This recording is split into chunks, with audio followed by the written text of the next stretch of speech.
काञ्चनसन्निभं लम्बोदरं विशालाक्षं वन्देऽहं गणनायकम्। मौञ्जीकृष्णाजिनधरं नागयज्ञोपवीतिनं बालेन्दुसुकलामौलिं वन्देऽहं गणनायकम्।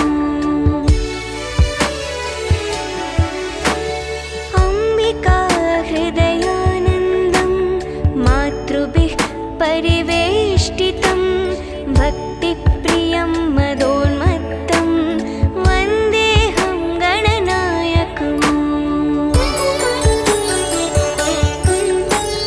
चित्ररत्नविचित्राङ्गं चित्रमालाविभूषितं चित्ररूपधरं देवं वन्देऽहं गणनायकम्।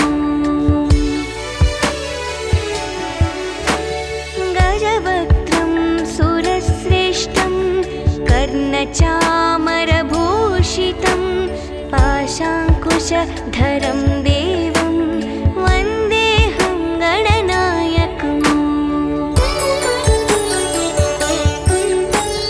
मूषकोत्तममारुह्य देवासुरमहाहवे योद्धुकामं महावीर्यं वन्देऽहं गणनायकम्। यक्षकिन्निरगन्धर्वक्ष सिद्धविद्याधरैः सदा स्तूयमानं महाबाहुं वन्देऽहं गणनायकम्। सर्वविघ्नहरं देवं सर्वविघ्नविवर्जितं सर्वसिद्धिप्रदातारं वन्देऽहं गणनायकम्। गणाष्टकमिदं पुण्यं यः पठे सततं नरः सिद्ध्यन्ति सर्वकार्याणि विद्यावान् धनवान् भवेत्।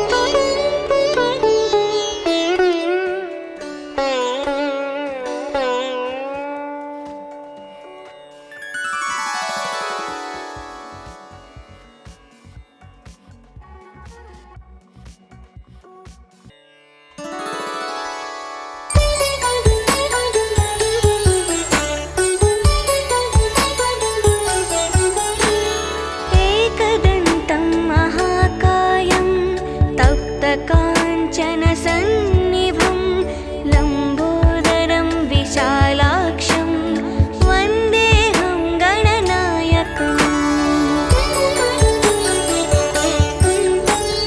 मौञ्जीकृष्णाजिनधरं नागयज्ञोपवीतिनं बालेन्दुसुकलामौलिं वन्देऽहं गणनायकम्।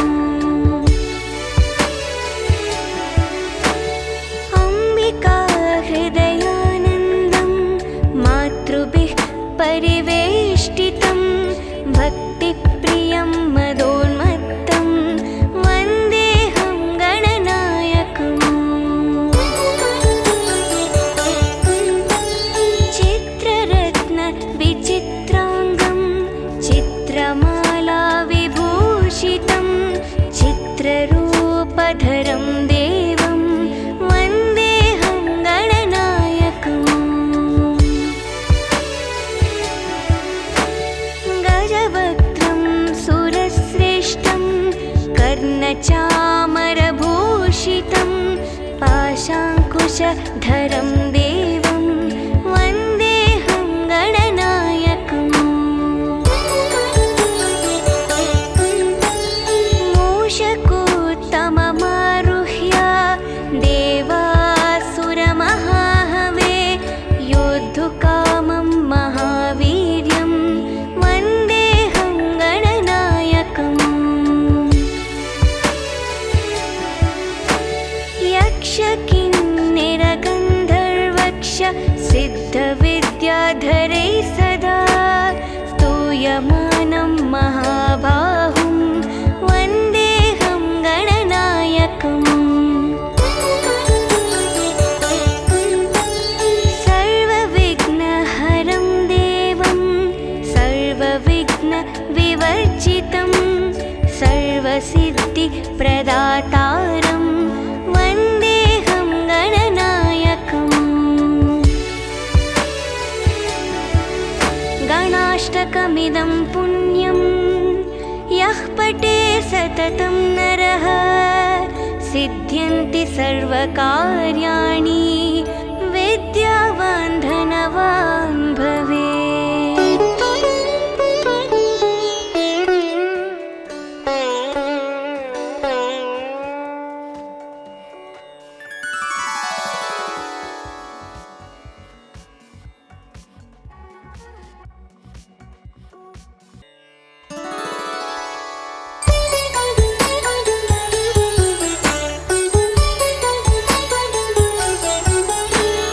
एकदन्तं महाकायं तप्तकाञ्चनसन्निभं लम्बोदरं विशालाक्षं वन्देऽहं गणनायकम्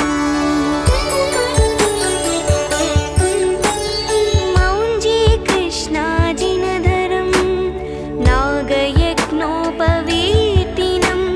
बालेन्दुसुकलामौलिं वन्देऽहं गणनायकम् अम्बिकाहृदयानन्दं मातृभिः परिवेष्टितं भक्तिप्रियं मदोन्मत्तं वन्देऽहं गणनायकम् चित्ररत्नविचित्राङ्गं चित्रमालाविभूषितं चित्ररूपधरं देवं वन्देऽहं गणनायकम् गजवक्त्रं सुरश्रेष्ठं कर्णचामरभूषितं पाशाङ्कुशधरं देवं वन्देऽहं गणनायकम्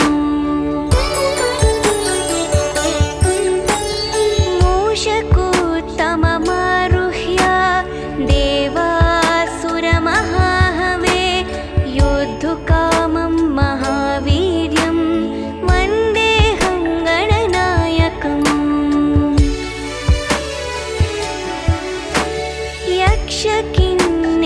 यक्षकिन्निरगन्धर्वक्ष सिद्धविद्याधरैः सदा स्तूयमानं महाबाहुं वन्देऽहं गणनायकम् सर्वविघ्नहरं देवं सर्वविघ्नविवर्जितं सर्वसिद्धिप्रदातारं वन्देऽहं गणनायकम् गणाष्टकमिदं पुण्यं यः पठे सततं नरः सिद्ध्यन्ति सर्वकार्याणि विद्यावान् धनवान् भवेत्।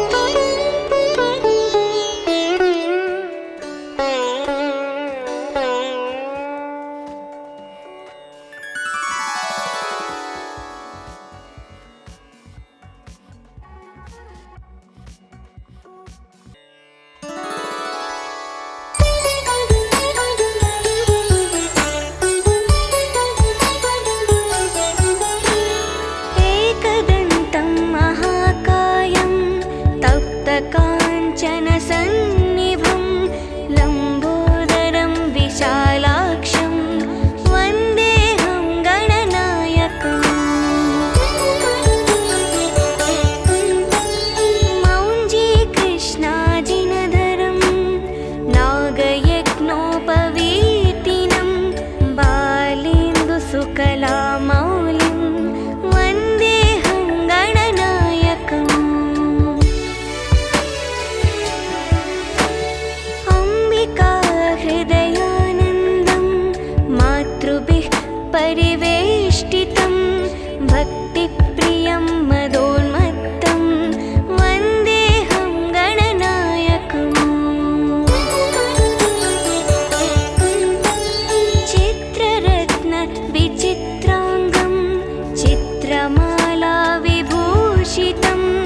सिद्धविद्याधरैः सदा स्तूयमानं महाबाहुं वन्देऽहं गणनायकम्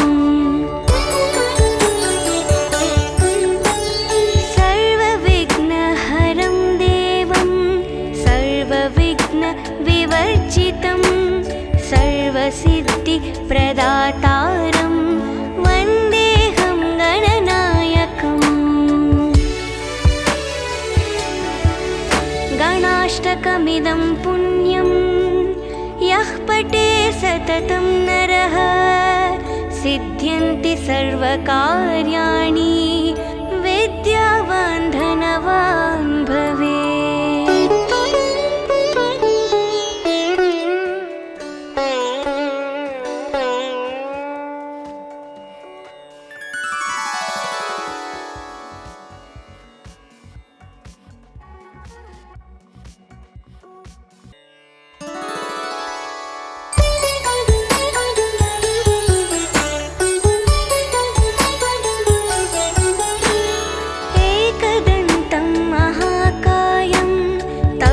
काञ्चनसन्निभं लम्बोदरं विशालाक्षं वन्देऽहं गणनायकम् मौञ्जीकृष्णाजिनधरं नागयज्ञोपवीतिनं बालेन्दुसुकलामौलिं वन्देऽहं गणनायकम्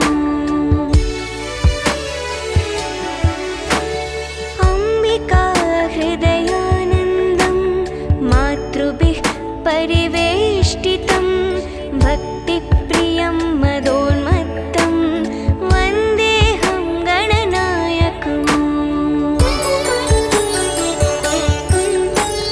चित्ररत्नविचित्राङ्गं चित्रमालाविभूषितं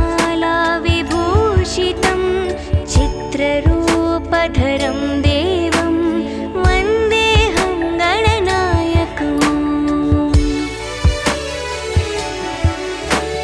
गजवक्त्रं सुरश्रेष्ठं कर्णचामरभूषितं पाशाङ्कुशधरं देवं वन्देऽहं गणनायकम्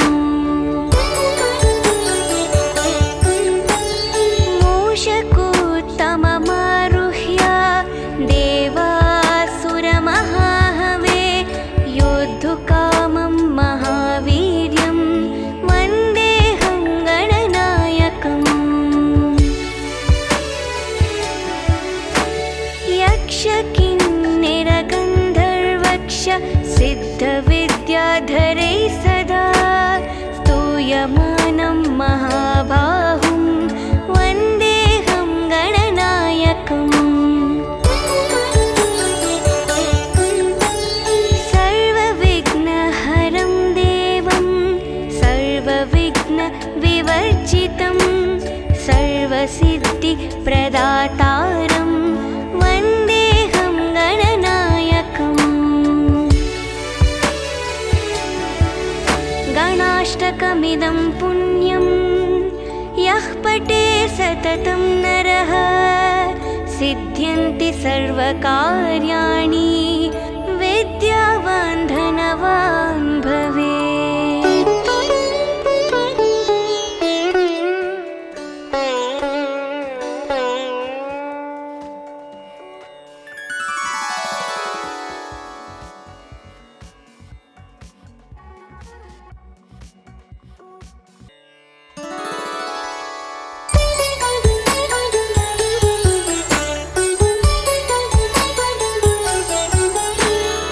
एकदन्तं महाकाय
पाशाङ्कुशधरं देवं वन्देऽहं गणनायकम्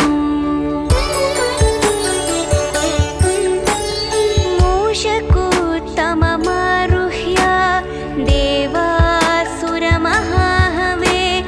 योद्धुकामं महावीर्यं वन्देऽहं गणनायकम् यक्षकिन्निरगन्धर्वक्ष सिद्धविद्याधरै सदा स्तूयमानं महाबाहुं वन्देऽहं गणनायकम् सर्वविघ्नहरं देवं सर्वविघ्नविवर्जितं सर्वसिद्धिप्रदातारं वन्देऽहं गणनायकम् गणाष्टकमिदं पुण्यं यः पठे सततं नरः सिद्ध्यन्ति सर्वकार्याणि विद्यावान् धनवान् भवेत्।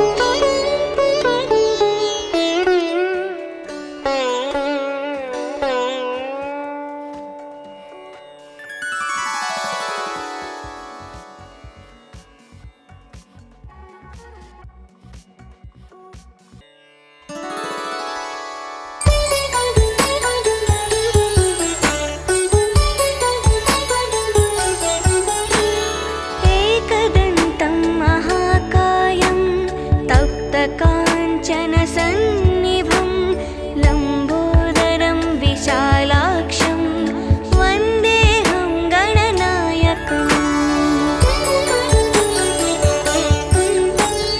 मौञ्जीकृष्णाजिनधरं नागयज्ञोपवीतिनं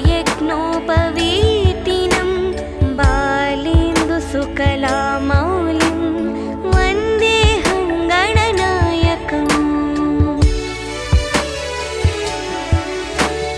अम्बिकाहृदयानन्दं मातृभिः परिवेष्टितं भक्तिप्रियं मदोन्मत्तं वन्देऽहं गणनायकम् चित्ररत्नविचित्राङ्गं चित्रमालाविभूषितं चित्ररूपधरं देवं वन्देऽहं गणनायकम् गजवक्त्रं सुरश्रेष्ठं कर्णचामरभूषितं पाशाङ्कुशधरं देवं वन्देऽहं गणनायकम्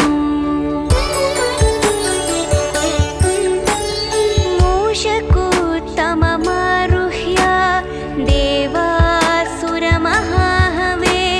योद्धुकामं महावीर्यं वन्देऽहं गणनायकम् यक्षकिन्निरगन्धर्वक्ष सिद्धविद्याधरै सदा स्तूयमानं महाबाहुं वन्देऽहं गणनायकम् सर्वविघ्नहरं देवं सर्वविघ्नविवर्जितं सर्वसिद्धिप्रदातारं वन्देऽहं गणनायकम् गणाष्टकमिदं पुण्यं यः पठे सततं नरः सिद्ध्यन्ति सर्वकार्याणि विद्यावान् धनवान् भवेत्।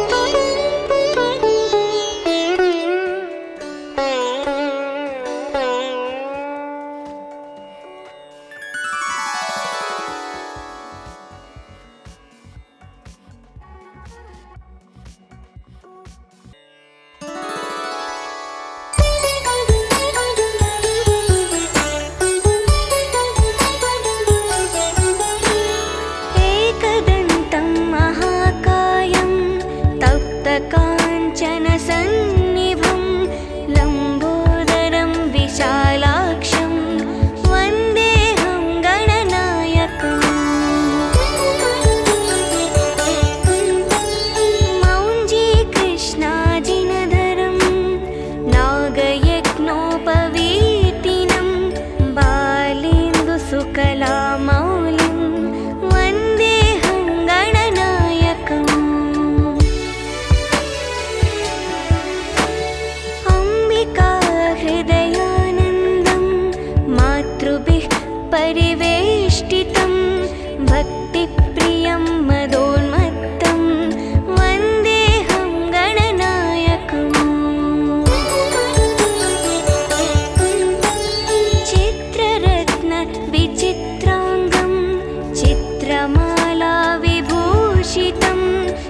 विद्यावान् देवं वन्देऽहं गणनायकम्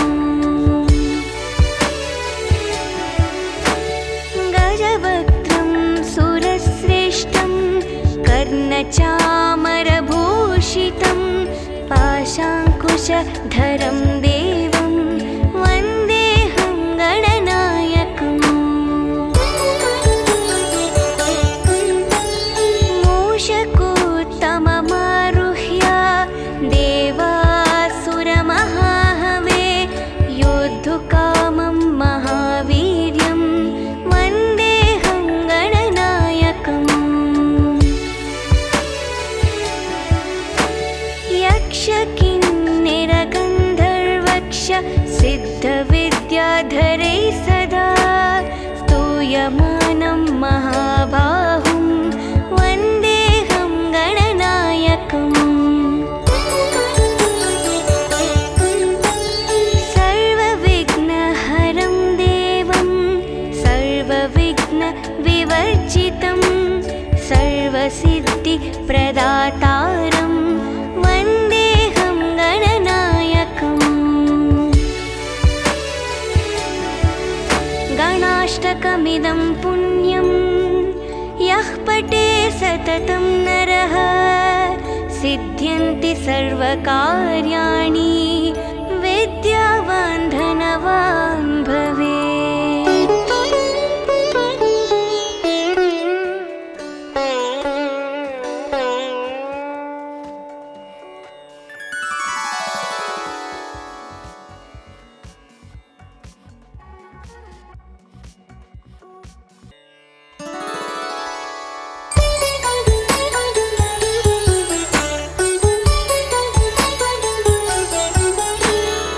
एकदन्तं महाकायं तप्तकाञ्चनसन्निभं लम्बोदरं विशालाक्षं वन्देऽहं गणनायकम् मौञ्जीकृष्णाजिनधरं नागयज्ञोपवीतिनं बालेन्दुसुकलामौलिं वन्देऽहं गणनायकम्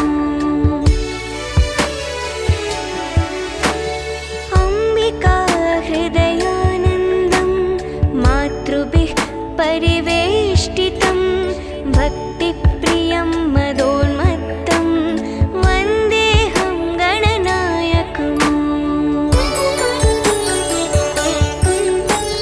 चित्ररत्नविचित्राङ्गं चित्रमालाविभूषितं चित्ररूपधरं देवं वन्देऽहं गणनायकम् गजवक्त्रं सुरश्रेष्ठं कर्णचामरभूषितं पाशाङ्कुशधरं देवं वन्देऽहं गणनायकम्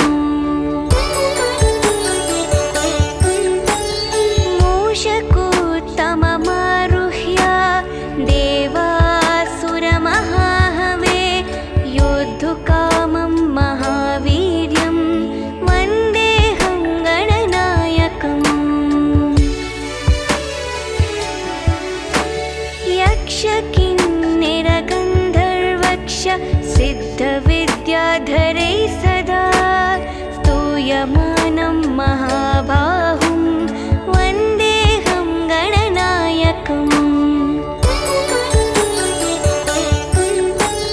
सर्वविघ्नहरं देवं सर्वविघ्नविवर्जितं सर्वसिद्धिप्रदातारं वन्देऽहं गणनायकम् गणाष्टकमिदं पुण्यं यः पठे सततं नरः सिद्ध्यन्ति सर्वकार्याणि विद्यावान् धनवान् भवेत्।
सर्वसिद्धिप्रदातारं चित्ररूपधरं देवं वन्देऽहं गणनायकम् गजवक्त्रं सुरश्रेष्ठं कर्णचामरभूषितं पाशाङ्कुशधरं देवं वन्देऽहं गणनायकम्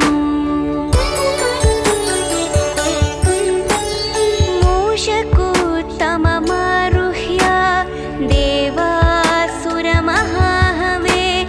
योद्धुकामं महावीर्यं वन्देऽहं गणनायकम् यक्षकिन्निरगन्धर्वक्ष सिद्धविद्याधरै सदा स्तूयमानं महाबाहुं वन्देऽहं गणनायकम्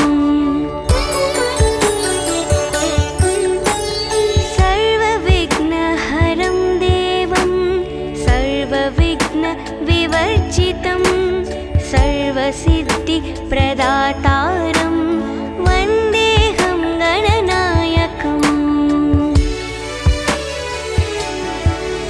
गणाष्टकमिदं पुण्यं यः पठे सततं नरः सिद्ध्यन्ति सर्वकार्याणि विद्यावान् धनवान् भवेत्।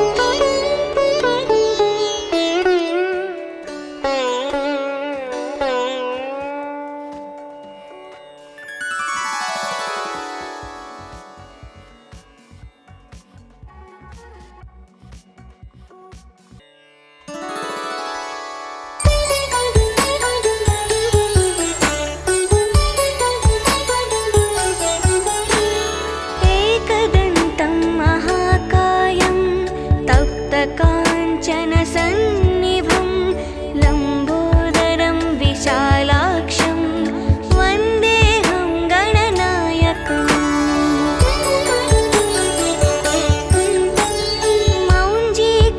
मौञ्जीकृष्णाजिनधरं नागयज्ञोपवीतिनं बालेन्दुसुकलामौलिं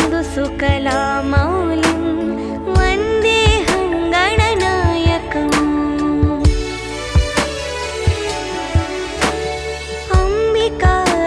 अम्बिकाहृदयानन्दं मातृभिः परिवेष्टितं भक्तिप्रियं मदोन्मत्तं वन्देऽहं गणनायकम् चित्ररत्नविचित्राङ्गं चित्रमालाविभूषितं चित्ररूपधरं देवं वन्देऽहं गणनायकम् गजवक्त्रं सुरश्रेष्ठं कर्णचामरभूषितं पाशाङ्कुशधरं देवं वन्देऽहं गणनायकम्